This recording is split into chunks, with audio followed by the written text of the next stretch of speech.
Three, two, one.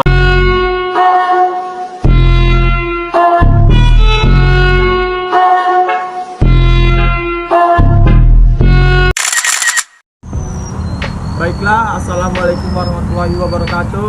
Selamat siang. Kami kelompok dari Filsafat semester 1 Universitas Asahan mau membahas tentang materi kami yang berjudul Otonomi Daerah. Saya Aldi Pratama Situmorang dan rekan saya Lalu Maruli Malau.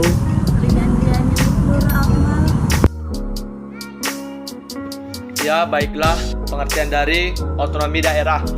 Otonomi daerah adalah kewenangan untuk mengatur sendiri kepentingan masyarakat atau kepentingan untuk membuat aturan guna mengurus daerahnya sendiri.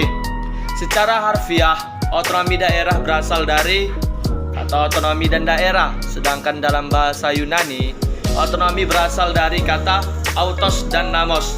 Baiklah, di sini saya akan menjelaskan tentang tujuan otonomi daerah. Tujuan otonomi daerah dapat dikategorikan dari beberapa sudut pandang. Berikut beberapa tujuan hingga sistem otonomi daerah. 1. Mengetahui masalah-masalah yang menjadi kewenangan atau acuan program suatu daerah dalam meningkatkan produktivitas dalam bidang tertentu. 2. Mengetahui tingkat keberhasilan dalam mencapai program atau bidang tertentu sehingga suatu daerah bisa menjadi daerah otonom. 3. Mengetahui sejauh mana arah dan sasaran suatu daerah dalam pencapaian menuju daerah yang otonom. Perlu kita ketahui ada beberapa prinsip otonomi daerah. Yang dimana yang pertama ialah prinsip kesatuan. Prinsip kesatuan ini dimana otonomi daerah menunjang aspirasi perjuangan rakyat yang dimana bertujuan untuk memperkokoh negara kesatuan dan mempertinggi masyarakat lokal. Begitu juga dengan yang kedua, prinsip real dan tanggung jawab, di mana otonomi daerah harus nyata dan bertanggung jawab untuk kepentingan seluruh masyarakat. Pemda atau pemerintah dalam daerah juga harus berperan mengatur proses pemerintahan dan pembangunan daerah masing-masing. Yang ketiga ialah prinsip penyebaran asas desentralisasi dan dekonsentrasi, di mana prinsip ini juga bermanfaat untuk masyarakat, di mana masyarakat juga harus dapat melakukan inovasi pembangunan daerah mereka masing-masing. Yang keempat ialah prinsip keserasian daerah, di mana daerah otonom lebih mengutamakan aspek keserasian dan tujuan di samping aspek demokrasi. Yang kelima ialah prinsip pemberdayaan tujuan, di mana otonomi daerah juga harus bisa meningkatkan daya guna dan hasil guna penyelenggaraan pemerintah di daerah, utamanya dalam aspek pelayanan dan pembangunan masyarakat, dapat meningkatkan pembinaan kestabilan politik dan kesatuan bangsa.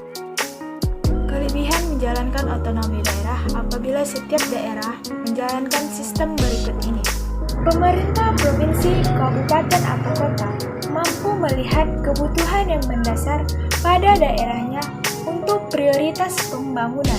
Dengan dilaksanakannya otonomi daerah, maka setiap daerah akan lebih maju berkembang dalam pembangunan daerah, peningkatan pelayanan dan kesejahteraan rakyat. Daerah dapat mentata kelola sendiri pemerintahannya. Pemerintah daerah dapat membentuk peraturan daerah selama tidak bertentangan dengan peraturan yang lebih tinggi.